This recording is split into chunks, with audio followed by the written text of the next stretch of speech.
सभी को जय जगत। गांधी विचार को आगे ले जाने का महत्वपूर्ण काम उनके शिष्योत्तम विनोबा जी और जेपी ने किया। इसीलिए कहते हैं, अंधेरे में एक प्रकाश, गांधी विनोबा जय प्रकाश। विनोबा जी ने भूदान आंदोलन के दौरान जो सफलता हासिल की, दुनिया सारी उसकी तारीफ कर रही थी। लेकिन विनोबा खुद लिखते हैं कि उन्हें भूदान के कार्यक्रम से समाधान और संतुष्टि नहीं थी। क्यों नहीं थी? असल में तो एक बहुत बड़ा काम हो रहा था कि कोई मांगने पे ज़मीन देता है और भूमिहीनों को ज़मीन मिलती है। लेकिन विनोबा कहते हैं कि भाई, जो ज़मीन का मालिक है वो ज़मीन दे रहा है, और जो ज़मीन का मालिक नहीं है, आज भूमिहीन है, उसको ज़मीन देकर हम ज़मीन का मालिक बना रहे हैं।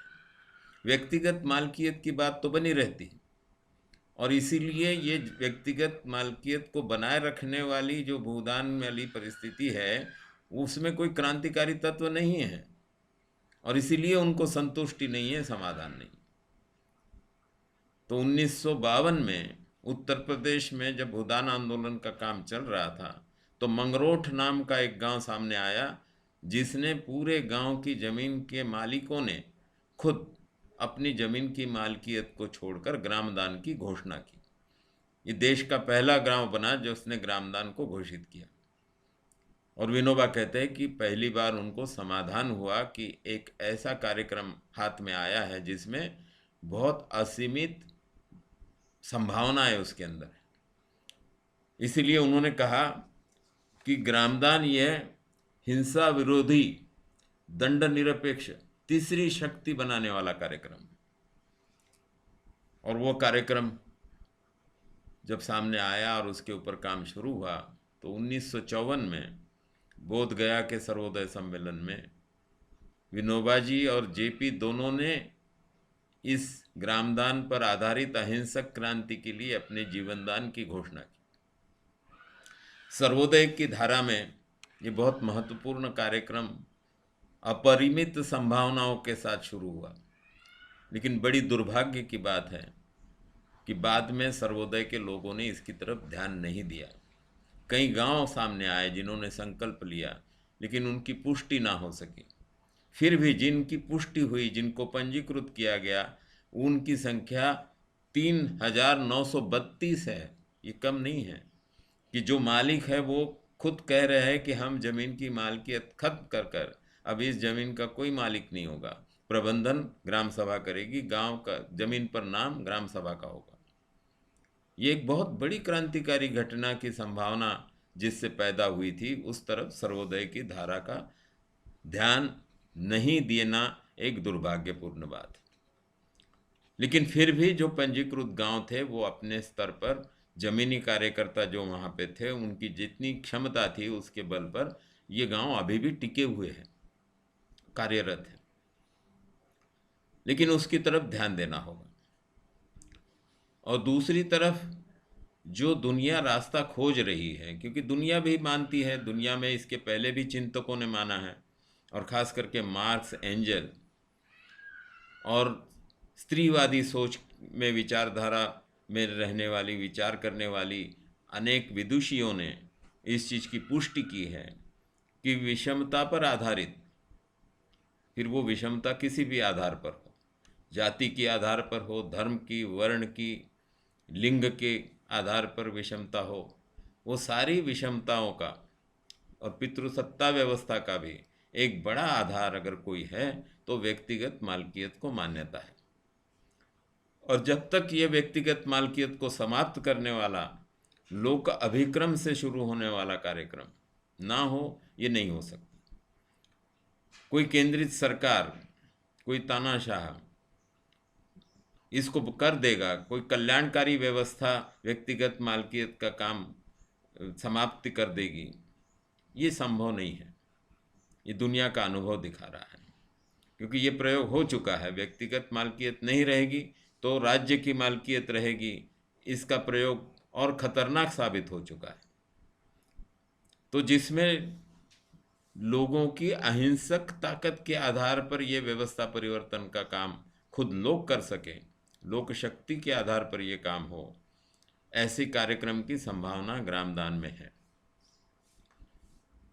और वो कानून जो उसका बना है उसमें आधार पर ग्राम सभाएं इसका संकल्प कर सकती है और उसको सरकार को करना ही है, इस तरह का प्रावधान है। ये भी एक बहुत महत्वपूर्ण बात है। लेकिन इसके साथ साथ कुछ चीज़ों को जोड़ना होगा। विनोबा के जाने के बाद में सर्वोदय की धारा में ये मान लिया गया था कि अब ये व्यक्तिगत मालकियत खत्म करने की बात असंभव है और इसलिए ये कार्यक्रम लगभग छोड़ दिया गया। लेकिन महाराष्ट्र के गढ़चिरौली जिले में गांधी विनोबा जेपी के विचार को आगे ले जाने वाला, इन सबके नाम तो वो नहीं जानते हैं, लेकिन उनकी विचार की जो मूल चीज़ है उसको पकड़ने वाला जो गांव, जिसका नारा है दिल्ली मुंबई में हमारी सरकार, हमारे गांव में हम ही सरकार। ग्राम सभा में सर्वसहमति से ही निर्णय लेने का लिया गया, सर्वसहमति का निर्णय कि गांव से संबंधित जो भी निर्णय लेना है उसमें अगर गांव की सबसे कमज़ोर व्यक्ति, एक दलित, मजदूर, आदिवासी महिला भी अगर कहती है कि मैं इससे सहमत नहीं हूँ, तो उसका पूरा आदर करते हुए उसके लिए रुकना, उसकी बात सुनना, हो सकता है उसकी बात सही हो, और उसको सुनने के बाद में जब सर्वसहमति या सर्वानुमति हो जाएगी तभी निर्णय लेकर काम करना। और ऐसा निर्णय करने के लिए अपना खुद का अध्ययन मंडल बनाना, जिसमें जिनको रुचि है वही लोग अध्ययन मंडल में आएंगे और चाहे जितने समय बात हो सकती। निर्णय के लिए ग्राम सभा जिसमें हर घर से एक महिला और पुरुष का आना जरूरी है और 2 घंटे से ज़्यादा समय बात नहीं होगी। निर्णय अगर 2 घंटे में होता है ठीक है, नहीं है तो उस पर अध्ययन होता रहेगा, जिसमें सहमति है उस पर निर्णय लेकर काम करेंगे। ये सूत्र। अब इन दोनों को जोड़ने की ज़रूरत है और वो काम ग्रामदान को जोड़ने का काम इस मेंढा गांव ने शुरू कर दिया। पहले तो ये नारे के साथ काम शुरू हुआ, उसको अमल में लाया। फिर प्राकृतिक संसाधन पे गांव का अधिकार, जल जंगल जमीन हो गांव के अधीन, लोग कहते तो थे लेकिन हो नहीं रहा था।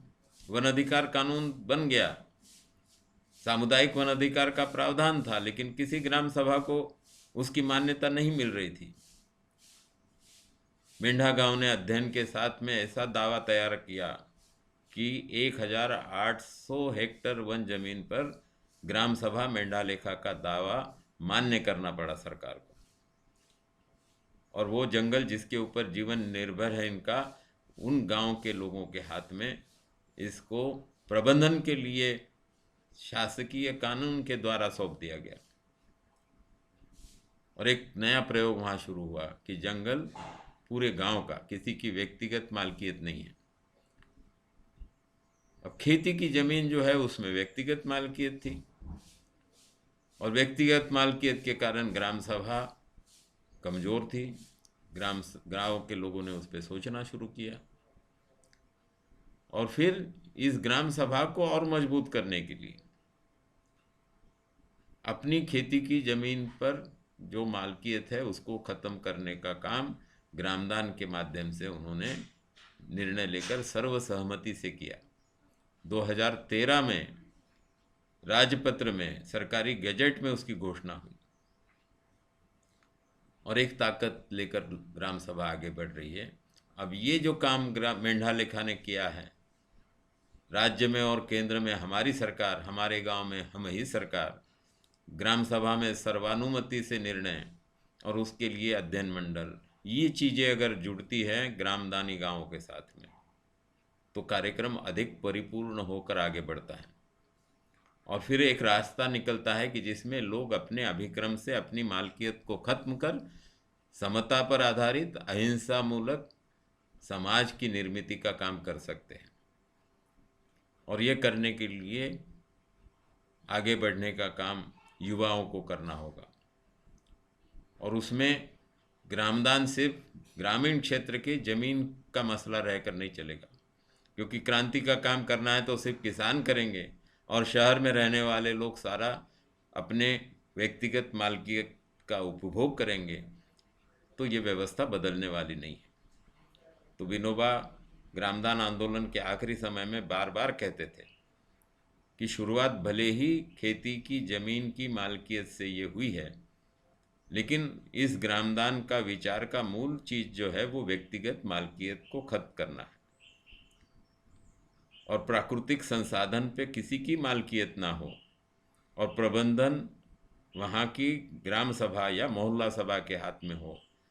इस तरह की बात को लेकर उसको प्रयोजन करना होगा और इसलिए शहरी क्षेत्र में भी व्यक्तिगत मालकियत का विचार कैसे आगे बढ़े, इस पर सोचने की ज़रूरत है और सर्वोदय में इसकी तरफ ध्यान देना बहुत ज़रूरी है।